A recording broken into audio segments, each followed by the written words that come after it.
kabarangay, gusto na kayo dyan at tayo po ay medyo masaya kasi pasok ang ating team sa quarter final, pero yung kanilang mga sister team talagang kumbaga sa naghihinga din.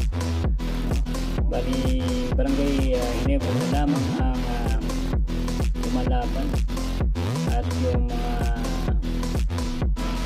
grupo o yung mga team ni MVP ay almost pumasok sa quarter final at medyo konti slim na lang yung pag-asa ng San Miguel na makapasok sa twice to beat. Sila yung kalaban sa number 1 dito. Sabi, if NLEX win and Magnolia rain or shine loss, NLEX magiging 6-6, ang rain or shine magiging 6-6, ang San Miguel magiging 5-7, ang Magnolia magiging 5-7. Ang NLEX get 7 spot, ang rain or shine magiging 8 spot, San Miguel and Magnolia eliminated. So yung dalawang team ng SMC nanghihingalo. Hindi natin alam kung wala sa kanilang mga kamay yung pagka-panalo nila makapasok man lamang sa quarter final. If NLEX rain or shine loss and Magnolia win, rain or shine 6-6, Magnolia 6-6, San Miguel 5-7, NLEX 5-7. Rain or shine get 7 spot, Magnolia 8 spot, San Miguel and NLEX eliminated.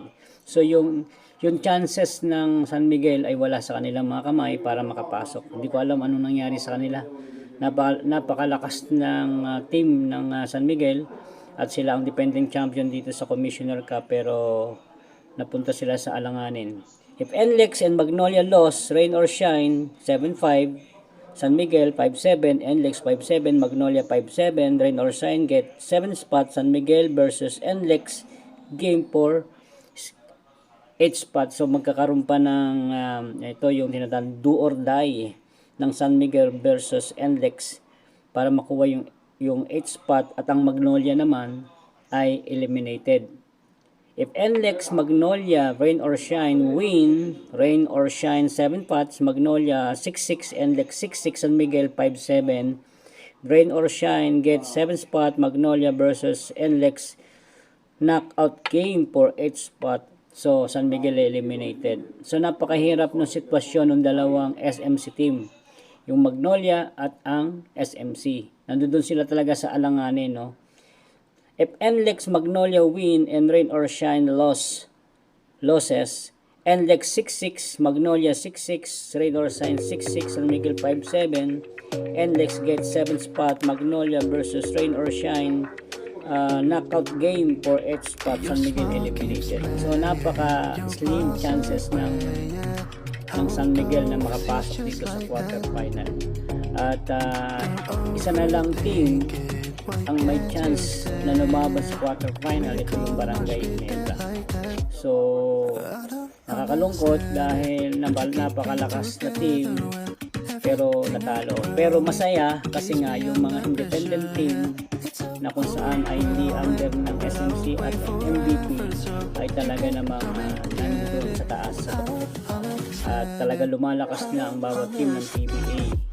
At ang maganda dito, hindi mo malaman kung sino mananalo matatalo kasi malakas sila lahat. Hindi kagaya before, kapag naglaban ang San Miguel or ang Northport, alam natin na San Miguel mananalo, pero ngayon hindi na.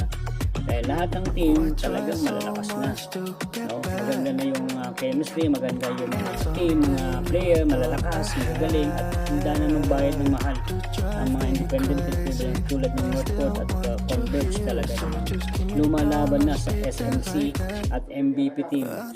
Pero dito ay tatlong team ng MVP ang pumasok sa quarter final. Malaki ang pag-asa ng NLEX, pero ang San Miguel at ang Magnolia ay kailangan nilang especially Magnolia, kailangan nilang kumayod ng gusto para manalo at makapasok doon sa twice to beat. At least kaya nila yun kung sakali, kung kunyari ang pumasok sa Magnolia at sila ay nasa 8, ang kakalabanin nila Northport ay Dun, alam niyo man ang Magnolia, sanay sa mga ganyan quarter final. Dun lumalabas yung husay nila. So, good luck sa ating lahat at basta sa akin, importante sa akin, Ginebra lang, di ba?